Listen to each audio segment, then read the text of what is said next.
Hi, my name is Erin Reese, and I'm a public health dietitian here at the North Bay Parry Sound District Health Unit. Today, I will be talking to you about cooking for one or two. This presentation is part of a series of 3 videos that are geared toward older adults, because as you age, eating well can seem more challenging for a variety of reasons. The messaging provided here about cooking for one or two is meant to complement what is shared in the other 2 presentations, the social side of eating and eating well on a budget, both of which are available on our Health Unit website at myhealthunit.ca. During this presentation, we will discuss life stage changes and how these can impact your cooking habits, the challenges of cooking for one or two people, as well as tips for planning and cooking for one or two. Eating well is a key part of aging well. It can help you stay healthy and strong, which is important to maintain your independence and quality of life. Eating well provides you with the energy and essential nutrients needed to maintain your health. It helps prevent and or manage chronic conditions like heart disease and type 2 diabetes. And it also helps prevent muscle and bone loss, which reduces your risk of falling and breaking bones. These visuals show the Canada's Food Guide snapshot on the front and the back page. The key messaging from Canada's Food Guide has been reviewed in the other 2 videos. I will remind you that the Canada's Food Guide website has great information, including more about eating well for older adults and a great selection of recipes to view. A key point I like to emphasize is that healthy eating is more than the foods you eat. When we consider the principles of mindful eating and the importance of eating with others and enjoying your food, all of these aspects of food and eating impact your health.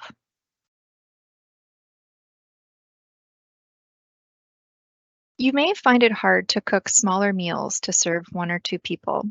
This is especially true if you used to cook for a larger family, if you were not your family's main cook, or you have never prepared meals in the past and are now in a position where you need to do more cooking, or you just don't have the energy or motivation for cooking like you used to, possibly due to health concerns, or if you're living alone or with fewer people in your household than in the past.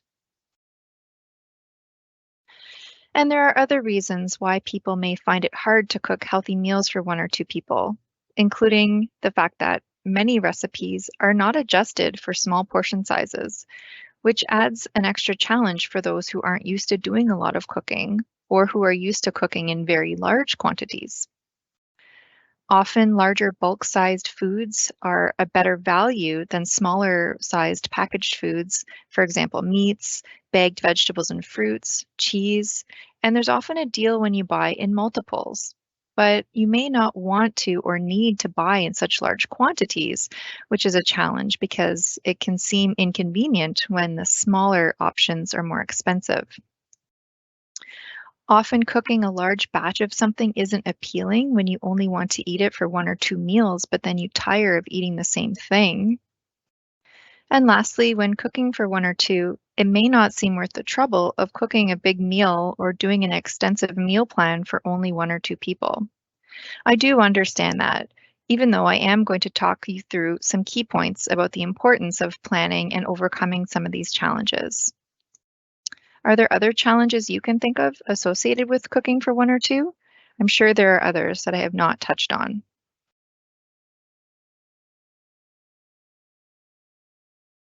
Okay, let's get into some tips about cooking for one or two. And if your fridge looks like this, let's take a moment to clean some of these things out and do some planning for what you can make with what you have on hand. It is easier to eat well if you have a plan. If you have some of your favorite go-to recipes available on hand and a variety of nutritious ingredients, it is simpler to make a nice meal for yourself. When thinking about planning your meals for the week, try to keep in mind Canada's Food Guide and make a point of including a vegetable or fruit, a whole grain, and a source of protein at each of your meals. This will help you maintain good nutritional status and make sure you're getting all the nutrients you need. It can be challenging to grocery shop for just one or two people. And it may seem obvious, but having a detailed grocery list is really helpful. Before you head to the grocery store, think about the meals and snacks you'd like to eat for the week and plan your meals around your ideas.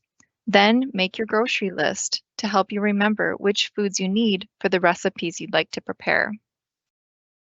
Some grocery stores offer discount days for seniors, so that's something you can keep an eye out for in your community as well.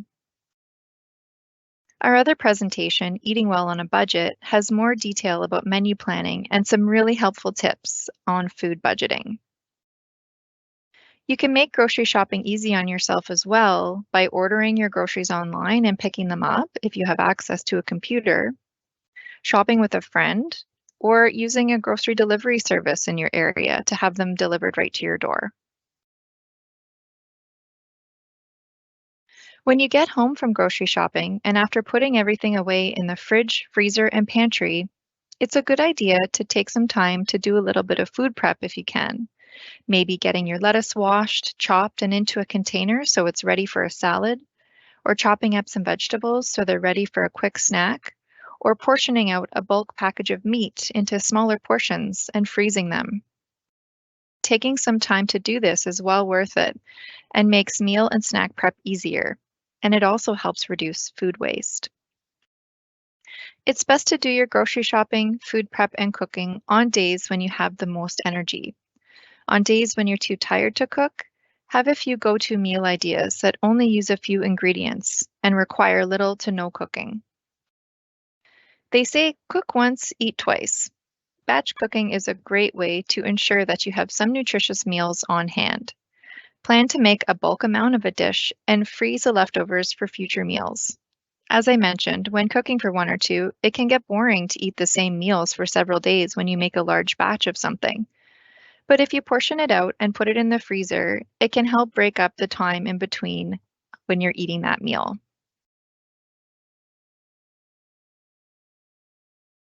It's a good idea to stock your pantry with a variety of non-perishable food items and keep a stock of foods in your freezer as well.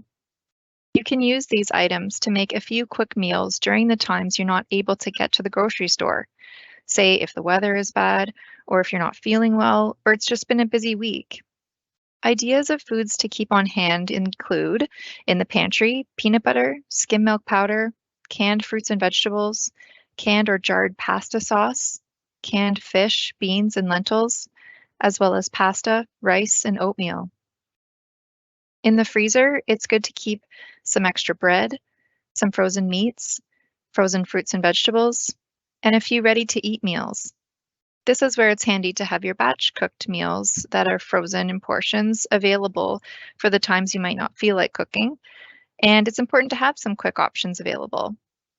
Now, prepared, packaged, ready-to-eat meals from the grocery store can be high in added sugars and salt, so just be sure to read the food labels before you purchase those and try to select those that are more nutritious and have less sugar and salt. For ready-to-eat meals, you can also look into a local Meals on Wheels delivery program, which can help you break up cooking that you need to do in a week. They're typically very nutritious and less expensive to purchase than dining out at a restaurant.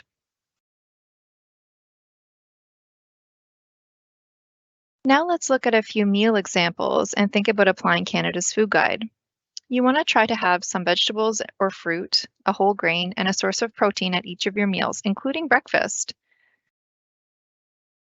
Some examples include for breakfast, whole wheat toast with peanut butter and a banana, oatmeal or cold cereal with milk and berries, or scrambled eggs and slices of tomato on a whole grain bagel. Here are a few additional ideas to spice up your lunches and dinners. Some meals require very little cooking and are fast to prepare. For example, salads. They can be so much more than a mix of lettuce, tomato, and cucumber. Salads can be a complete meal when they include a source of protein from, for example, beans, tofu, chicken, meat, or cheese. And you can even add a grain too, such as pasta, quinoa, or barley. Soups and stews are easy to prepare, and there are endless varieties in terms of what you can include. Since soup freezes well, one pot can be great for many meals and is good for batch cooking. You can prepare a soup that's loaded with vegetables, and these can be a side dish for your meal, or you can make it a bit heartier by adding some protein or even a grain source, and it can be a complete meal on its own. Sandwiches are an easy go-to as well. Maybe consider cooking a roast or some meat to have on hand for a few days to put on your sandwiches, whether it's beef, pork, or chicken, so you don't have to rely too much on processed lunch meats. And always try to add some vegetables like lettuce, tomato, onion, or cucumber. Casseroles also freeze well if you have a favorite go-to recipe. And as mentioned, just be careful with purchasing ready-to-eat meals. Always check the labels and try to select those that are more nutritious. And remember, you can enjoy any food at any time of the day. If you feel like eggs or cereal for dinner, that's fine. Go ahead and enjoy. Cooking does not need to be difficult to be delicious. Start with the recipes you enjoy and try to keep a variety of vegetables, fruits, whole grain foods, and protein foods in the house.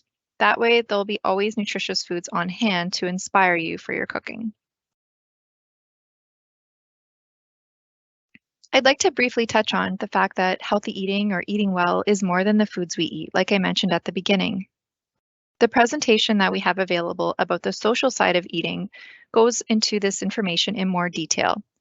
But research shows that eating with others has many benefits, including that you eat more nutrients when dining with company, and being social over food is very good for our mental health. Try to make a point of eating with friends and family when you can, and check out local group dining services for older adults in your area that offer a community meal.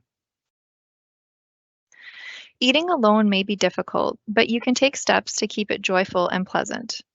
Choosing a nice place to eat and make a point of setting your table with a napkin, placemat, and even flowers when you can.